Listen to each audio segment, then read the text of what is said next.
بسم اللہ الرحمن الرحیم۔ السلام علیکم۔ انڈیا کے شہر آگرہ میں مغل سلطنت کے آرکیٹیکٹس کا ایک ایسا شاہکار موجود ہے جس کو آج پوری دنیا تاج محل کے نام سے پہچانتی ہے۔ 42 ایکڑ پر پھیلا دور سے ہی چمکتا ہوا یہ مقبرہ جہاں اپنے اندر خوبصورتی کے باغیچے سجائے ہوئے ہیں، وہیں اس کے اوپر غم اور اداسی کے کئی بادل اب تک منڈلا رہے ہیں۔ لگ بھگ 400 سال پہلے بنائی جانے والی یہ خوبصورت عمارت جہاں اپنے دور کی سب سے بڑی اور سب سے شاندار عمارت ہوا کرتی تھی، وہی آج اس کو دنیا کا 7واں عجوبہ بھی مانا جاتا ہے۔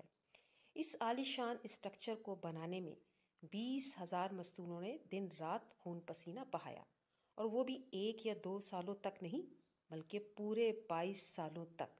اگر آج کے دور میں اس کی قیمت کا اندازہ لگایا جائے تو سنگ مرمر کا یہ انمول مقبرہ حیرت انگیز طور پر $1 بلین یعنی 7,500 کروڑ روپے سے بھی زیادہ مہنگا ہے، کیونکہ اس بلڈنگ میں مغل آرکیٹیکٹس نے اپنے ہنر کی کئی ایسی نشانیاں چھوڑی تھیں جن کی دنیا کے آج بھی ٹاپ کے انجینئرز تعریف کرتے ہیں۔ اس عمارت کو ایسے ڈیزائن کیا گیا ہے کہ جب مین گیٹ کے پیچھے سے اس کو دیکھا جاتا ہے تو یہ کافی بڑی لگتی ہے، لیکن جیسے ہی مین گیٹ کی طرف بڑھا جاتا ہے تو آٹومیٹکلی اس کا سائز چھوٹا ہوتا چلا جاتا ہے۔ دماغ کو چکرا دینے والی یہ کوئی پہلی ٹرک نہیں تھی جو مغل آرکیٹیکٹس نے استعمال کی ہو۔ ان کے گرد چاروں میناروں کو بالکل سیدھا کھڑا نہیں کیا گیا، بلکہ یہ مینار باہر کی طرف تھوڑا جھکے ہوئے ہیں، کیونکہ اگر ان کو سیدھا کھڑا کیا جاتا تو دور سے دیکھنے پر یہ اندر کی طرف جھکے ہوئے لگتے۔ ان میناروں کو باہر کی طرف جھکانے کا ایک سبب اور بھی تھا، اور وہ یہ تھا کہ خطرناک زلزلے کی صورت میں اگر یہ مینار گر بھی جائیں تو باہر کی طرف گر کر تاج محل پر کوئی آنچ نہ آنے دے۔ لیکن آخر ماجرا کیا تھا کہ اس کو بنانے والے نے کسی صورت پر اس پر ایک خراش بھی برداشت نہیں کر سکتے تھے۔ تاج محل کے وہ کون کون سے راز تھے جن کو 400 سال پہلے چھپانے کی کوشش کی گئی تھی، جبکہ اس دور میں کنکریٹ یا اسٹیل موجود ہی نہیں تھا؟ تو آخر اس عالی شان مقبرے اور اس پر موجود 40 میٹر اونچے گنبد کو کیسے بنایا گیا، یہ سب اور اس سے بھی زیادہ آپ جان سکیں گے آج کی اس اسپیشل ویڈیو میں۔ 16ویں صدی میں جب انڈیا اور پاکستان کے اس خطے میں مغل سلطنت کی حکومت تھی، مغل شہنشاہ کا سب سے چھوٹا بیٹا شہاب الدین محمد خرم 15 سال کا ہو چکا تھا، اور اس کی خاص تقریبات کے لیے آگرہ قلعے میں ایک عالی شان تقریب رکھی گئی تھی۔ شہزادہ خرم مغل شہنشاہ کو سب سے زیادہ عزیز تھا، اسی وجہ سے اس کے ہر جنم دن پر اس کو ہیرے جواہرات اور سونے سے تولا جاتا تھا، یعنی جتنا وزن شہزادہ خرم کا ہوتا تھا اتنا ہی سونا اس کے نام کر دیا جاتا تھا۔ لیکن اس جنم دن پر کچھ اور بھی خاص ہونے والا تھا۔ شہنشاہ نے شہزادہ خرم کی شادی اپنے ایک وکیل کی بیٹی کے ساتھ کر دی جس کو ممتاز محل کے نام سے جانا جاتا تھا۔ ممتاز اور خرم کو پہلے دن ہی ایک دوسرے سے بہنتا محبت ہو چکی تھی، اور اس وقت یہ کسی کو بھی معلوم نہیں تھا کہ اس محبت کا بول بالا ہمیشہ کے لیے رہنے والا ہے۔ اگلے 10 سالوں تک شہزادے نے کئی جنگیں لڑیں اور ان میں بھرپور کامیابی بھی حاصل کی۔ اسی وجہ سے شہنشاہ نے خوش ہو کر ان کو شاہ جہاں کے نام سے نوازا، جس کا مطلب ہے دنیا کا بادشاہ۔ شاہجہاں کی کل 6 بیویاں تھیں جو آگرہ قلعے کے حرم میں رہتی تھیں۔ ان 6 میں سے شاہجہاں سب سے زیادہ محبت ممتاز سے کیا کرتے تھے، اور یہی وجہ تھی کہ ان کا زیادہ تر وقت ممتاز محل کے ساتھ ہی گزرتا تھا۔ وقت تیزی کے ساتھ گزرتا جا رہا تھا، اور 4 سالوں کے بعد یعنی 1621 میں مغل شہنشاہ اچانک چل بسے۔ شاہجہاں جو پہلے ہی مغل سلطنت میں خاصے مشہور ہو چکے تھے اور جو بادشاہ کے چہیتے بیٹے بھی تھے، 1688 میں یعنی باپ کی موت کے بعد 7 سالوں بعد اس نے شہنشاہ کی گدی سنبھال لی۔ پوری مغلیہ سلطنت اپنے نئے بادشاہ سے بےحد خوش نظر آتی تھی۔ یہ وہ وقت تھا جب مغل سلطنت اپنے پورے عروج پر تھی، یعنی پورے انڈیا پاکستان کے ساتھ ساتھ افغانستان کے بھی کئی حصوں میں مغلیہ سلطنت کا راج ہوا کرتا تھا۔ سارے فیصلے شاہجہاں خود کیا کرتے تھے، جبکہ ممتاز محل پیچھے رہ کر فیصلے کیا کرتی تھیں۔ لیکن کسی کو بھی اس بات کا علم نہیں تھا کہ یہ خوشیاں عنقریب ماتم میں بدلنے والی ہیں۔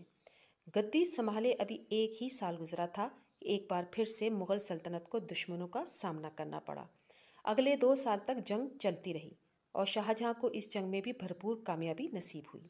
لیکن شاہجہاں ابھی اس کامیابی کا جشن مناتے کہ ان کو ایک افسوسناک خبر سے آگاہ کیا گیا کہ ممتاز محل جو کہ شاہ جہاں کے بچے کو جنم دینے والی تھیں، ان کی حالت بگڑ گئی اور 17 جون سن 1631 کو وہ نہ چاہتے ہوئے بھی اس دنیا سے چل بسیں۔ پوری مغلیہ سلطنت کا جشن دیکھتے ہی دیکھتے ماتم میں تبدیل ہو گیا۔ یہ خبر جب شاہ جہاں پر پہنچی تو وہ بے ہوش ہو گئے۔ اس نے تو جیسے ان کی دنیا ہی ختم کر ڈالی۔ شاہجہاں کی سب سے پہلی محبت اور ان کی سب سے عزیز بیوی ممتاز محل اس دنیا سے رخصت ہو چکی تھی۔ کہا جاتا ہے کہ اس غم کی پرچھائی نے شاہجہاں کو کالے اندھیروں میں دھکیل دیا تھا۔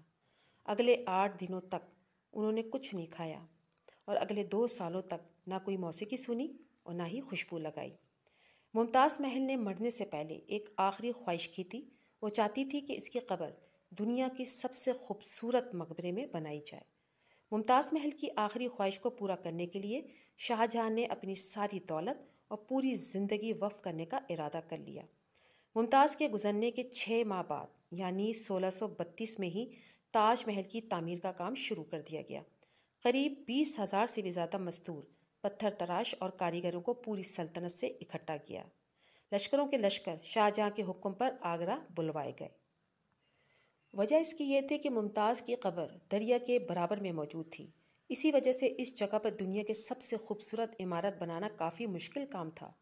دریا کے کنارے زمین کافی نرم ہوتی ہے اور اگر یہاں کھدائی کا کام کیا جاتا تو پانی کا بہاؤ تاج محل کی فاؤنڈیشن کو بھی نقصان پہنچا سکتا تھا۔ اس مسئلے سے نپٹنے کے لیے مغل انجینئرز نے یہاں سب سے پہلے زمین کے اندر کئی کنویں کھدوانے شروع کر دیے۔ مزدور یہ کنویں تب تک کھودتے جب تک خشک زمین نظر نہ آ جاتی۔ ان کنووں کو پتھروں اور گاروں سے بھر دیا گیا اور پھر اس کے اوپر پتھروں کے بڑے بڑے کالمز کھڑے کیے گئے۔ اس سارے کام کو انجام دینے کے لیے مزدوروں کے ساتھ ساتھ ہاتھیوں کی ایک بہت بڑی فوج کو بھی استعمال کیا گیا۔ مغل انجینئرز نے یہ جو ٹرک استعمال کی تھی وہ کام کر چکی تھی اور اب ایک ایسی مضبوط فاؤنڈیشن تیار تھی جو نرم زمین پر بھی فولاد بن کر کھڑی تھی۔ فاؤنڈیشن کے بعد اب بھاری تھی ایک ایسے ڈیزائن کی جو آج سے پہلے کسی نے بھی نہ دیکھا ہو، ایک ایسا ڈیزائن جو پچھلے سارے ریکارڈ توڑ ڈالے۔ تاج محل کے ڈیزائن کا آئیڈیا شاہ جہاں نے اپنے باپ دادا کے مقبروں سے لیا تھا۔ باپ کے مقبرے سے میناروں کا آئیڈیا لیا گیا اور دادا کے مقبرے سے بلڈنگ کا آئیڈیا لیا گیا، اور جب ان سب کو اپنایا گیا تو ایک شاندار اور عالی شان ڈیزائن ابھر کر سامنے آیا۔ بلڈنگ کے اسٹرکچر کو بنانے کے لیے لاکھوں نے کروڑوں اینٹیں موقع پر ہی بیک کی گئیں۔ یہ سب اتنا آسان نہیں تھا اور اس میں لاتعداد پیسے بھی جا رہے تھے۔ ہر گزرتے دن شاہی خزانہ تیزی سے خالی ہوتا چلا جا رہا تھا، لیکن شاہ جہاں کو کسی چیز کی پرواہ نہیں تھی، بس ان کو یہ کام ہر قیمت پر مکمل کرنا تھا۔ کہا جاتا ہے کہ تاج محل کی کنسٹرکشن میں اتنے زیادہ لوگ لگائے گئے تھے کہ ان کی وجہ سے آس پاس کے علاقوں میں کھانا پینا ختم ہو گیا تھا۔ ہزاروں مزدور اور کاریگروں کی ڈیمانڈ پوری کرنے کے لیے شاہ جہاں نے اس آس پاس کے جتنے علاقے تھے وہاں سے اناج منگوا لیا تھا۔ کئی سالوں کی محنت کے بعد بلڈنگ کا اسٹرکچر مکمل ہو چکا تھا اور اب باری تھی اس کو سنگ مرمر سے سجانے کی۔ یہ سنگ مرمر آگرہ سے 400 کلومیٹر دور راجستھان سے منگایا جانا تھا، کیونکہ یہاں کا مکرانہ ماربل آج تک دنیا کا بہترین ماربل مانا جاتا ہے۔ شاہ جہاں نے تاج محل کے لیے پورا مکرانہ ماربل محفوظ کر لیا تھا، یعنی جب تک تاج محل کی تعمیر پوری نہیں ہو پاتی تب تک کسی کو بھی یہ ماربل خریدنے کی اجازت نہیں تھی۔ 1000 ہاتھیوں کی مدد سے ہزاروں ٹن وزنی ماربل راجستھان سے آگرہ منگوایا گیا۔ تاج محل کا یہ خوبصورت گنبد اتنا بڑا ہے کہ اس کا اندازہ صرف آنکھوں سے دیکھ کر ہی لگایا جا سکتا ہے۔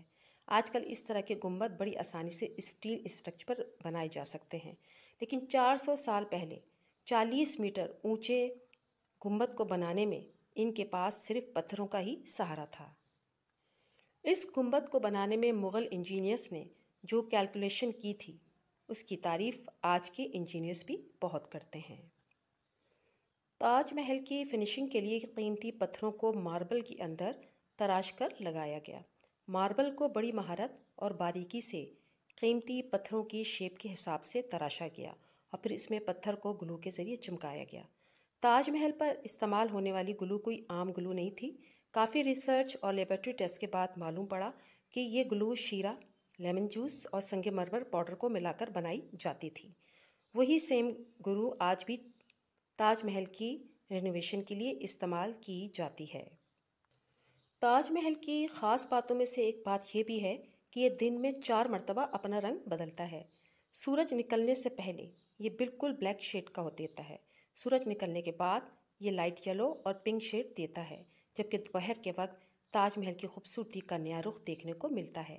نیلے آسمان پر جیسے موتی چمک رہا ہو، اور سن سیٹ کے وقت یہ پوری بلڈنگ گولڈن کلر کی دکھائی دیتی ہے۔ پورے 22 سالوں کے بعد سن 1654 میں تاج محل کی کنسٹرکشن کا کام مکمل کر لیا گیا۔ شاہجہاں نے اپنی بیگم کی یاد میں دنیا کا سب سے خوبصورت مقبرہ بنانے کا اعزاز حاصل کر لیا۔ شاہجہاں نے اس عالی شان عمارت کا نام اپنی پسندیدہ بیوی کی یاد میں ہی رکھا۔